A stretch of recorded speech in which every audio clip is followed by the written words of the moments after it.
नमस्कार, स्वागत है आप सभी का। आपके साथ मैं हूं स्वप्निल। आज बात होगी पंचायत रण की, जिसकी तारीखों का आज ऐलान हो गया। बात होगी बकायेदारों के खिलाफ जयपुर निगम के एक्शन की, जिन्होंने आज विद्याधर नगर जोन में 4 भवनों को सीज किया।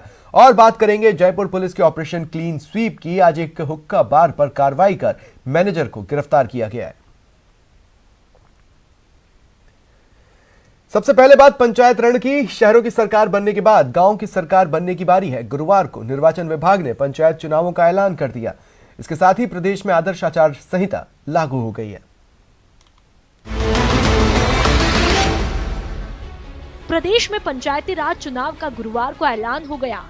प्रदेश की 9,171 पंचायतों में 3 चरणों में चुनाव करवाया जाएगा। पहला चरण 17 जनवरी को, दूसरा चरण 22 जनवरी को और तीसरा और आखिरी चरण 29 जनवरी को होगा। 17 जनवरी को मतदान, 3,691 पंचायतों में चुनाव।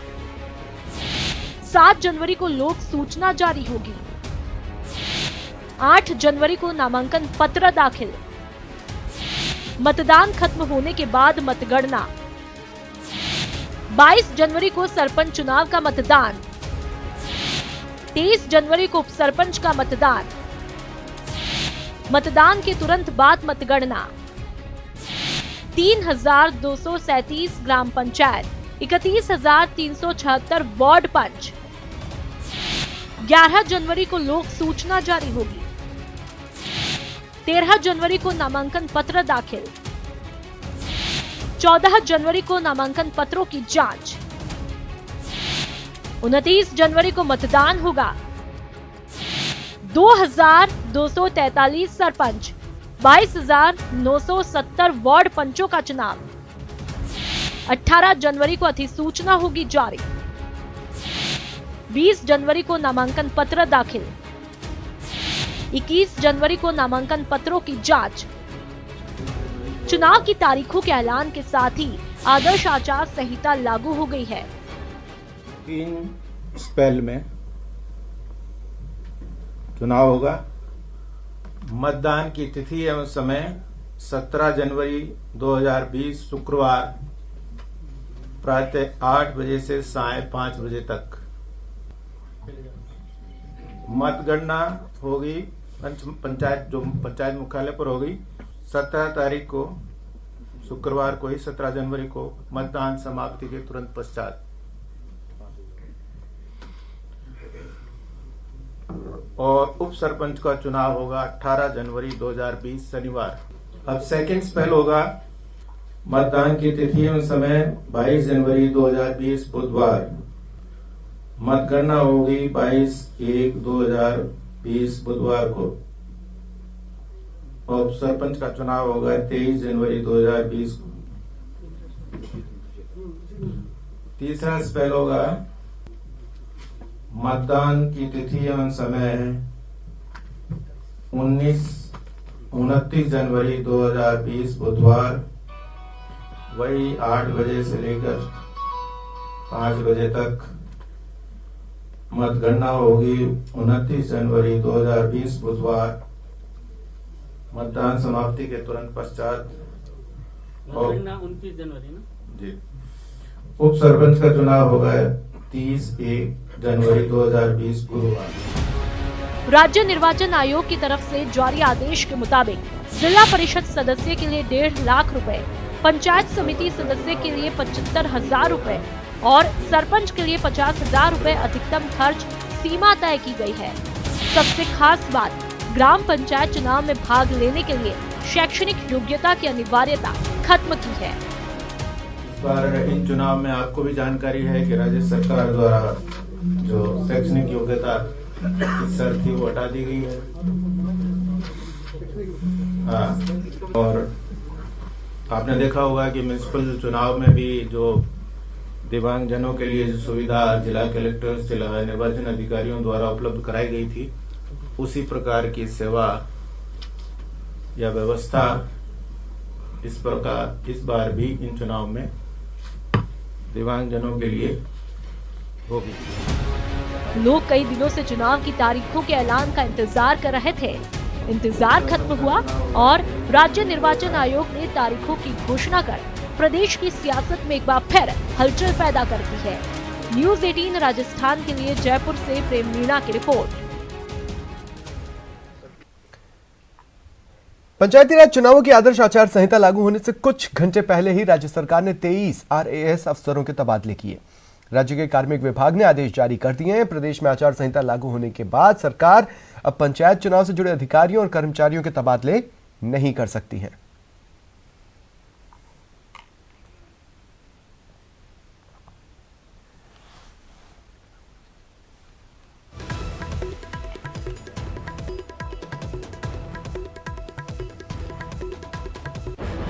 अब फिलहाल पंचायत चुनाव से जुड़े अधिकारियों और कर्मचारियों के तबादले नहीं हो सकते। आदर्श आचार संहिता लागू होने से कुछ घंटे पहले ही 23 RAS अफसरों के तबादले किए गए।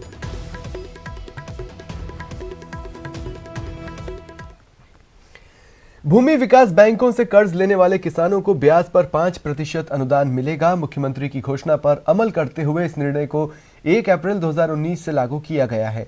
इस तिथि से 31 मार्च 2020 तक की अवधि में ऋण लेने वाले और समय पर कर्ज चुकाने वाले किसानों को योजना का लाभ मिलेगा। सहकारिता मंत्री उदयलाल आंजना के मुताबिक अब किसानों को 7.10% की ब्याज दर पर कर्ज मिल पाएगा, जबकि अभी इसके लिए किसानों को 12.10% की ब्याज राशि देनी होती है।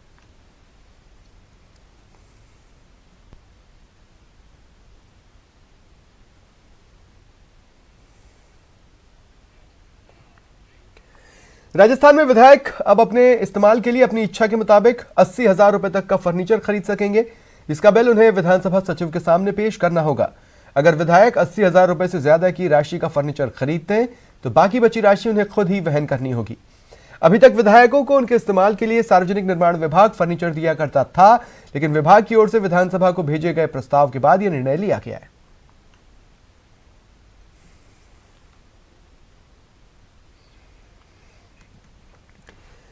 जयपुर वासियों को सुगम और सुलभ यातायात देने के लिए नगरीय विकास विभाग काम में जुटा है। यूडीएच मंत्री शांति धारीवाल ने कहा, इसके लिए जेडीए और नगर निगम से प्लानिंग भी मांगी गई है।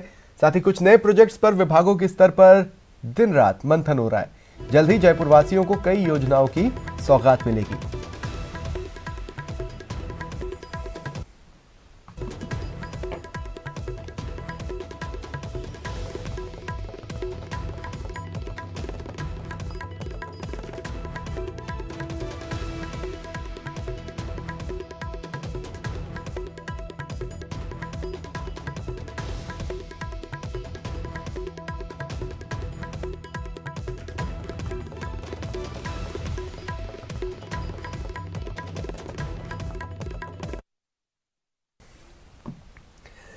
नए साल की शुरुआत के साथ ही राजधानी के जगतपुरा और प्रतापनगर के लिए पेयजल आपूर्ति की नई व्यवस्था शुरू होने जा रही है। जलदाय विभाग की बहुप्रतीक्षित महल योजना के पहले चरण की शुरुआत 26 जनवरी को की जा रही है। जलदाय विभाग की इस योजना के तहत बीसलपुर बांध पेयजल योजना का पानी इन दोनों इलाकों को मुहैया कराया जा रहा है। 56 करोड़ रुपए की विशेष परियोजना के पहले चरण में जलदाय विभाग ने बालावाला पंप हाउस से इस योजना में पानी की आपूर्ति के लिए सभी कॉलोनियों में पाइपलाइन बिछा दी है। जलदाय विभाग की विशेष परियोजना विंग ने नई योजना की सभी टेस्टिंग पूरी कर ली है। विभाग ने संबंधित फर्म को सभी कार्य नए साल तक पूरा करने के निर्देश दिए हैं।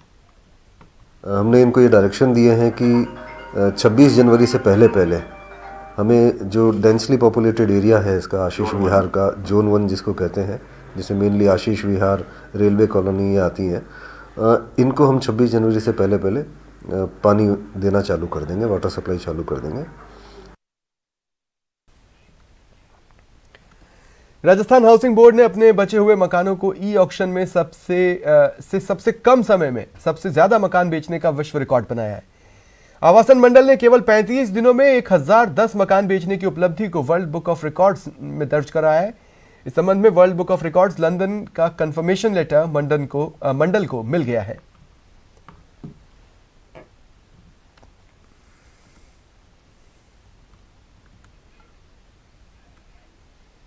ब्रेक के बाद स्वागत है आप सभी का। जयपुर में जेडीए के प्रवर्तन दस्ते ने सरकारी भूमि पर अवैध निर्माणों के खिलाफ बड़ी कार्रवाई को अंजाम दिया। जेडीए के दस्ते ने सामूहिक अभियान के तहत ग्राम वाटिका सूरजपुरा, ग्राम मानपुरा नांगला और ग्राम बास बिलवा में करीब 11 बीघा भूमि पर अवैध कॉलोनी बसाने का प्रयास विफल किया।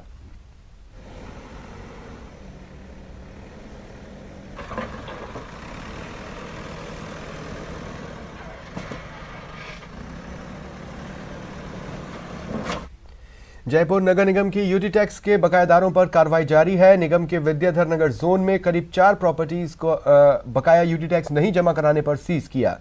कई बकायादारों ने मौके पर ही बकाया यूटी टैक्स जमा कराया। झोटवाड़ा के संजय नगर, कालवाड़ रोड समेत अन्य जगहों पर यह कार्रवाई की गई।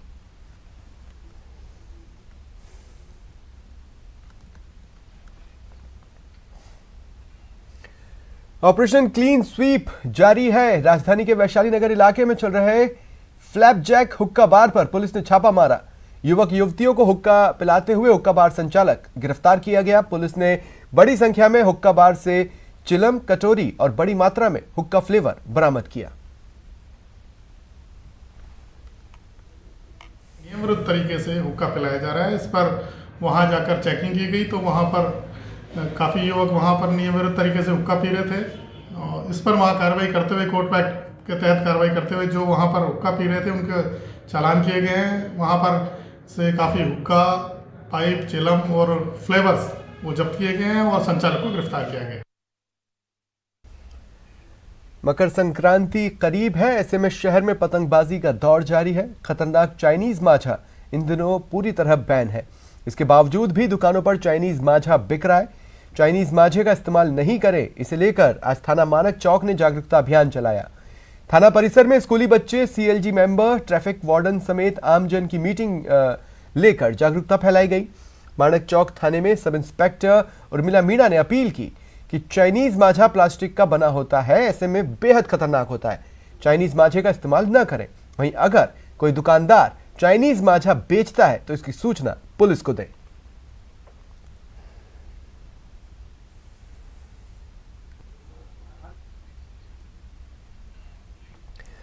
क्रिसमस और न्यू ईयर की छुट्टियां हैं, ऐसे में गुलाबी नगरी के पर्यटक स्थलों पर देसी और विदेशी पर्यटक घूमने पहुंच रहे।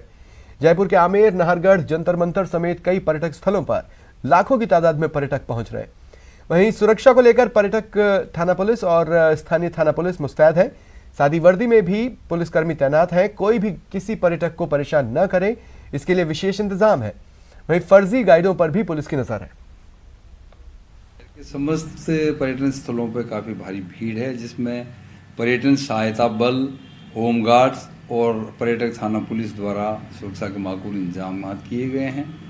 इन पर्यटकों के साथ किसी प्रकार की जोर ज़बरदस्ती से उनसे खरीदारी, दृश्यावलोकन, परिवहन अथवा आवास व्यवस्था हेतु उन्हें कष्ट देने की सीमा तक कोई परेशान नहीं करे और कोई उनके साथ अनाचार नहीं करे, कोई ठगी नहीं करे, दलाली नहीं करे, उसको लेकर माकूल इंतजाम। जवाहर कला केंद्र के शिल्पग्राम में पारंपरिक कलाओं के उत्सव आर्ट फिएस्टा 2019 का आगाज हुआ। इस 5 दिवसीय फेस्ट का उद्घाटन कला एवं संस्कृति मंत्री बीडी कल्ला ने किया। फिएस्टा में करीब 100 स्टॉल्स पर देश के विभिन्न राज्यों की पारंपरिक और समकालीन कलाओं को दर्शाती कलाकृतियां प्रदर्शित की गई हैं। इस दौरान शहर के कला प्रेमियों को विभिन्न कलाओं का संगम देखने को मिला।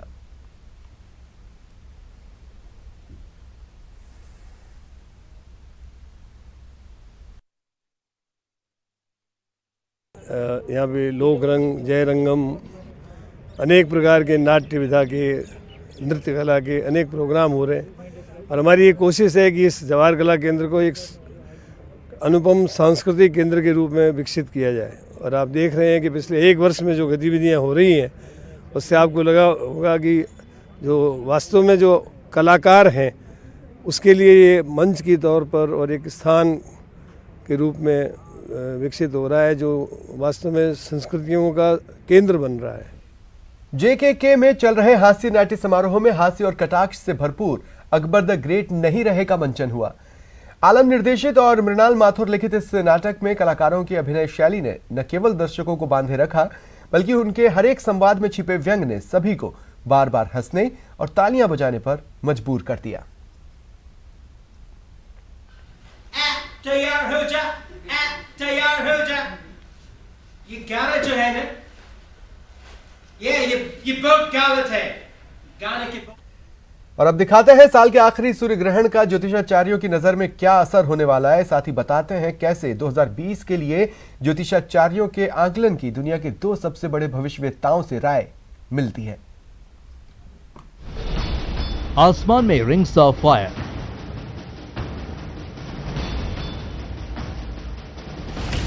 महाभारत काल जैसा दुर्लभ संयोग।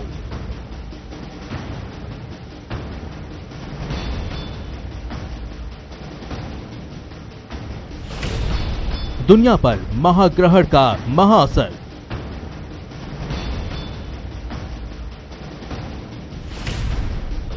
भविष्यवक्ताओं की खतरनाक भविष्यवाणी। बहुत ही ये खटग्रही योग है, अशांति भी फैलती है। क्या पूरी दुनिया के लिए खतरनाक है 2020? आसमान में ऐसा ही रिंग्स ऑफ फायर बना था करीब 6500 साल पहले, जब महाभारत का युद्ध चल रहा था।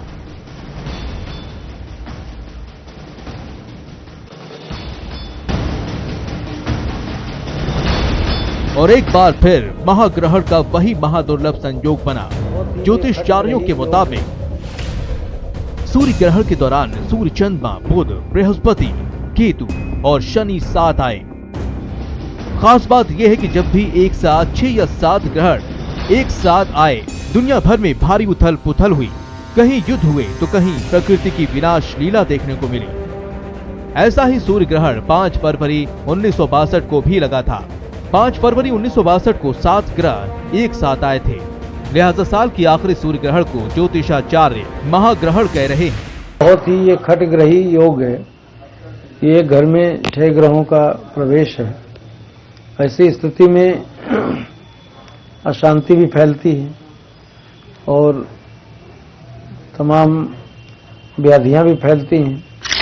ज्योतिषाचार्य क्यों इस तरह की बात कर रहे हैं, इसका अंदाजा आप 1962 के इतिहास से लगा सकते हैं, जब महाग्रहण लगा था। 1962 में भारत और चीन के बीच युद्ध हुआ था। अमेरिका और फ्रांस में बड़े विमान हादसे हुए थे। यही नहीं, 1962 में ब्रिटेन में सदी की सबसे बड़ी बर्फबारी हुई थी। और तो और क्यूबा के मिसाइल संकट से दुनिया खतरे में थी। ऐसे में गारंटी से ये कोई नहीं कह सकता कि अब की बार महाग्रहण का कोई बुरा असर नजर नहीं आएगा। और यही वजह है कि महाग्रहण के दौरान मंदिरों के कपाट बंद रहे और ज्योतिषाचार्यों ने सूर्य की छाया से दूर रहने और नया काम शुरू करने से बचने की सलाह दी थी। ज्योतिषाचार्य का कहना है कि महाग्रहण के महाअसर तो ग्रहण लगने से पहले ही नजर आने लगा था, जब देश में नागरिकता संशोधन बिल के नाम पर हिंसा देखने को मिली और झारखंड में बीजेपी की हार हुई। भारत में तो जो प्रभाव पड़ रहा है इन सभी ग्रहों का ग्रहण के आने से 10 दिन पहले से, वो आप देख चुके हैं कितनी हिंसा देश में हुई। 13 जनवरी तक इसका प्रभाव देखने को मिलेगा। साथ में पश्चिम दिशा की ओर जो मुंबई शहर है, जो हमारा गुजरात है तथा महाराष्ट्र है, उसमें सत्ता के अंदर ही परिवर्तन का योग बन सकता है इस ग्रहण के कारण। ज्योतिषाचार्य जो कह रहे हैं, खगोल विज्ञान हमेशा की तरह उसे इस बार भी सिरे से नकारने में लगा है। खगोल शास्त्रियों का कहना है कि सूर्य ग्रहण सौरमंडल की एक सामान्य सी घटना है और इसके महाअसर की बात बेमानी है। इससे कोई नुकसान नहीं है, जैसे कि लोग खाना उसका दूषित हो जाता है या उसमें उसको नहीं खाना चाहिए, उसको बैठना चाहिए, ये सारी भ्रांतियां हैं। इनसे कोई नुकसान नहीं होगा। सिर्फ खगोल शास्त्रियों का अपना विज्ञान, अपना तर्क है, लेकिन 2020 को लेकर जिस तरह की बातें भारतीय ज्योतिषाचार्य कह रहे हैं, कुछ वैसी ही भविष्यवाणी सालों पहले फ्रांसीसी भविष्यवेत्ता माइकल दी नास्ट्रेदामस और बुल्गारिया की वेंगेलिया पांडेवा दिमित्रोवा यानी बाबा वेंगा कर चुकी हैं।